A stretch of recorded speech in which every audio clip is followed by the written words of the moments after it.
Hello student, welcome back to your channel Master Math with Anup sir.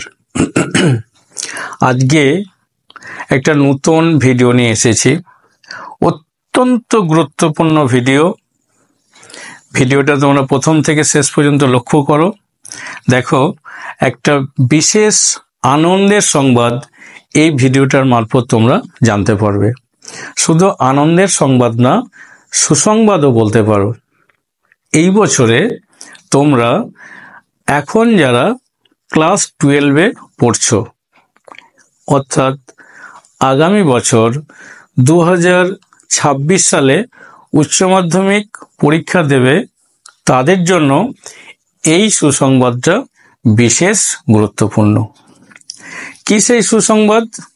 তোমরা ভিডিওটা প্রথম থেকে শেষ পর্যন্ত লক্ষ্য করো। আমি এক একটা পয়েন্ট ধরে এই সুসংবাদটা তোমাদেরকে এই ভিডিওর মারফত আমি বলে দেব।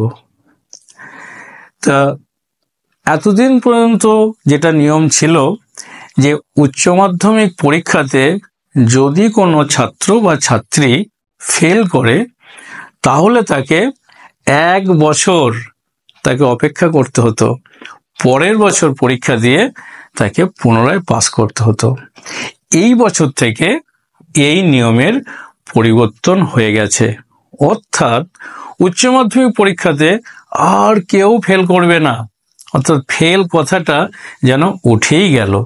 তাহলে কি সেই নিয়মের পরিবর্তন?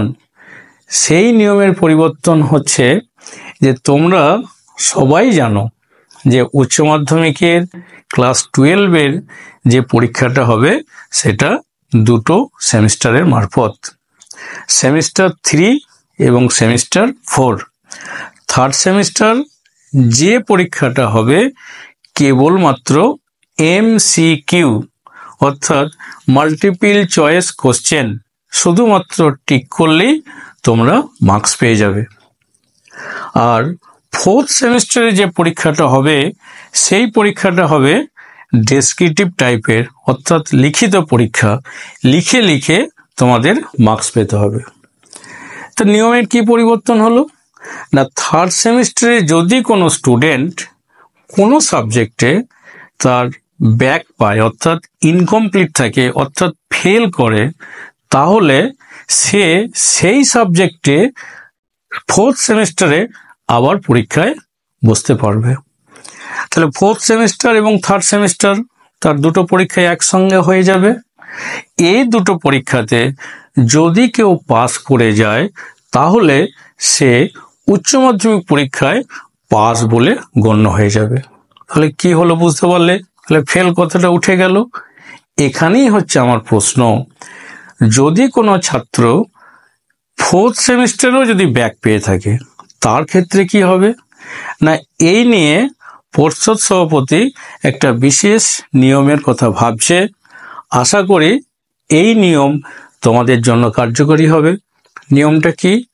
অর্থাৎ উচ্চ মাধ্যমিকের পরীক্ষার রেজাল্ট বেরোনোর প্রায় 1 মাস পরে কলেজের ভর্তি প্রক্রিয়া শুরু হয়। তা রেজাল্ট বেরোনো এবং ভর্তি, এই যে মাঝের গ্যাপটা, এই গ্যাপটা প্রায় 1 মাস বা তার থেকেও কিছুটা বেশি সময় থাকে। পর্ষদ সভাপতি ঠিক করেছেন যে যদি কোনো ছাত্র বা ছাত্রী ফোর্থ সেমিস্টারেও যদি কেউ ব্যাক পেয়ে থাকে, তাহলে তাকে সাপ্লিমেন্টারি পরীক্ষা হিসাবে এই সময়ে পরীক্ষার ব্যবস্থা করে দেওয়া হবে। তখন সে যদি পাস করে যায়, তাহলে থার্ড সেমিস্টার এবং ফোর্থ সেমিস্টার দুটো সেমিস্টারের নম্বরকে যোগ করে তাকে ফাইনাল রেজাল্ট দিয়ে দেওয়া হবে। তাতে ছাত্রদের কি সুবিধা হচ্ছে? অর্থাৎ আগের বছরগুলো পর্যন্ত একটা ছাত্র যদি উচ্চ মাধ্যমিকে ফেল করে যেত, তাহলে তাকে আবার 1 বছর অপেক্ষা করতে হতো।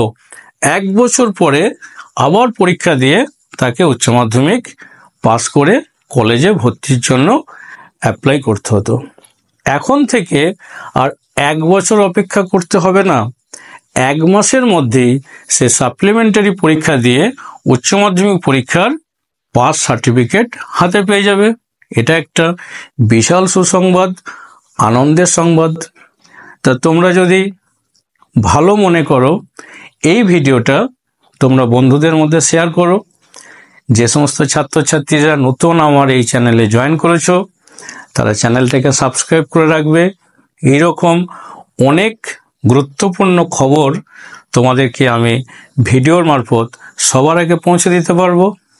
আর কি করতে পারবো না, উচ্চ মাধ্যমিকের অঙ্কের এমসিকিউ লেভেলের কি টিপস, কিভাবে পড়লে এমসিকিউ এর কোশ্চেনগুলো ম্যাক্সিমাম সঠিক উত্তর করতে পারবে, তার যে টিপস, সেই টিপসগুলো আমি এরপরে যে সমস্ত ভিডিওগুলো বানাবো প্রত্যেকটা ভিডিওতে আমি চ্যাপ্টার ওয়াইজ এক একটা চ্যাপ্টারে এক এক রকমভাবে আমি অঙ্কের টিপস তোমাদের শিখিয়ে দেবো। আর কি করব না, ফোর্থ সেমিস্টারের জন্য যে সাজেশন দরকার সেই সাজেশনটাও আমি ভিডিওর মারফত তোমাদের কাছে পরিবেশন করতে পারবো। এই ছিল আজকের ভিডিওটা আর আমি বিশেষ কিছু বড় করব না। বাই বাই, নেক্সট ভিডিওতে তোমাদের সঙ্গে